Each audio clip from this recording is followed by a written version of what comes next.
This is one of the most amazing scenes in the world. We're driving down to the Dead Sea, going to pass by Jericho. The Dead Sea is actually the lowest point in the world. It is 800 meters, I believe, below sea level, and it's just an incredible place. It's obviously a desert and a very dry area. As you can see here, it's fairly deserty.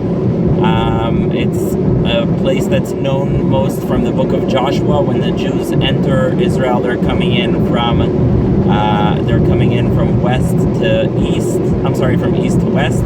They're crossing the Jordan, and they cross the Jordan miraculously. The water stops at the foots of the Levites, who are carrying the Ark of the Covenant, which holds the sacred tablets, the Shnei Luchot HaBrit that Moses brought from Sinai.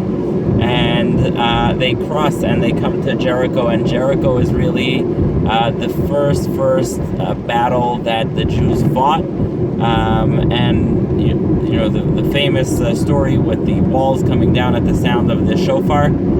So Jericho is really the city you'll see first when crossing the Jordan into Israel. Another very important thing that's in this area is the cities of Sodom, Amorah. They're all here, down close to Melach, the Dead Sea. In fact, according to Nachmanides, the Ramban, the reason the Dead Sea is so dead and filled with salt is because of the turning over of Sodom and Amorah. And this place used to be a flourishing, thriving place because it has the Jordan River coming to it. And had the Dead Sea not been so salty, it would also be an amazing source of life. So really the Jews came here, and it was a reminder for them to remember what happened in Sodom and Amorah. Here, as you see here, I'm crossing now sea level. From this point on, we're going down below sea level.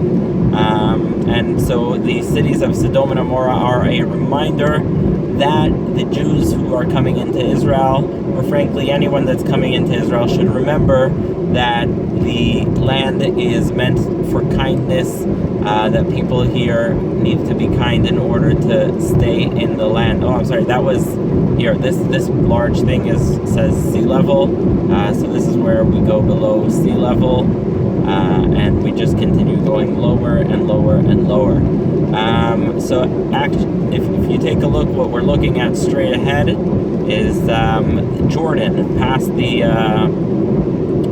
Dead Sea is the city of Jordan, where you have the cities of Amman and many other ancient places. If you look a bit to our really straight ahead, that's where you see the mountains of Jordan, which are right across Melach, the Dead Sea. So it's really a place with incredible history, and it's just remarkable, and it's a true honor and a blessing to be able to be here to learn the lessons of Sodom and Amorah and the city of Jericho. Now, many people wonder, why is it that the Navi in Yehoshua is so strict about rebuilding Jericho, and says that you really have to be careful to never build Jericho. In fact, later in the book of Melachim, so someone does build the city of Jericho, and it says, Bechor banav yisdena, ubetzeir banav. He finished it off with his youngest. By the way, just I don't know if you saw that sign, but it's a Nebi Musa. Nebi Musa is obviously the prophet Moses, and this is a place that it says that they think Moses was buried, but in fact the Torah says that no one knows where Moses was buried, and no one will know where Moses was buried. But you can just imagine that right across from the Jordan River, right across from Melach and the mountains across from us, Moses is buried. And it says that no one was told the place of his burial, but it also says that even though he wasn't allowed to enter the land of Israel, he was allowed to go to the top of the mountain and see the land of Israel, as it says, Hariticha be'einecha v'shama lo ta'avor, at the end of Zot HaBracha, I showed it to you with your own eyes, and you will not pass there, you will not go into there. So you can just imagine in the mountain right ahead of us, Moses standing, and and looking at the land, he'll never be able to enter. Now, it's fascinating that Yericho is called Ir HaTmarim, the city of palms. You can see here on your left an extraordinary amount of palms, an extraordinary amount of palm trees. Many of these are used for lulavim in some years, dates. So really, it's noted for its lulavim, its tmarim. And another thing that you may notice is it's now becoming more of a valley. It's called the Jordan Valley, Bikat HaYarden.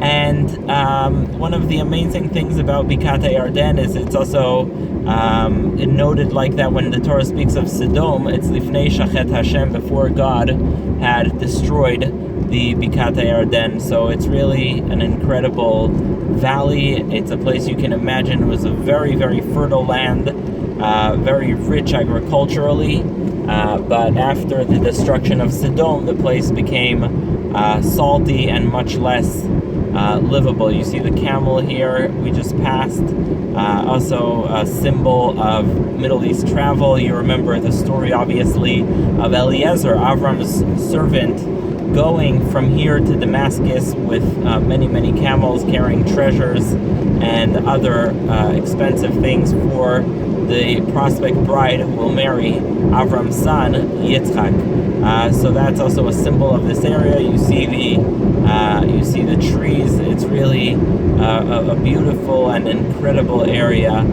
Because of the low humidity, you can really see here very far. You can see a lot. And if you take this road and go left, eventually you will end up in the north. It's called Kvish HaBik'ah. This is going to Beit Sha'an, going towards Beit Sha'an. Now, there's a very important kibbutz around here we just passed. It's called Beit HaShita, one of the first kibbutzim here.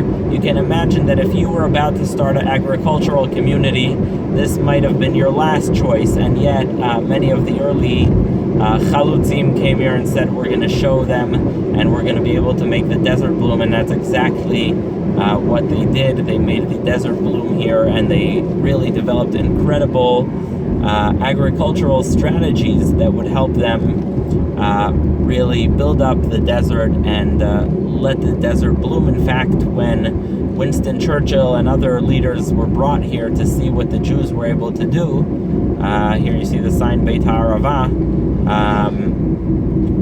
they were incredibly impressed, and they recognized how determined the Jews were and how capable they were of making the desert bloom. You see here the sign says Ma'avar Melech Hussein, Allenby Bridge.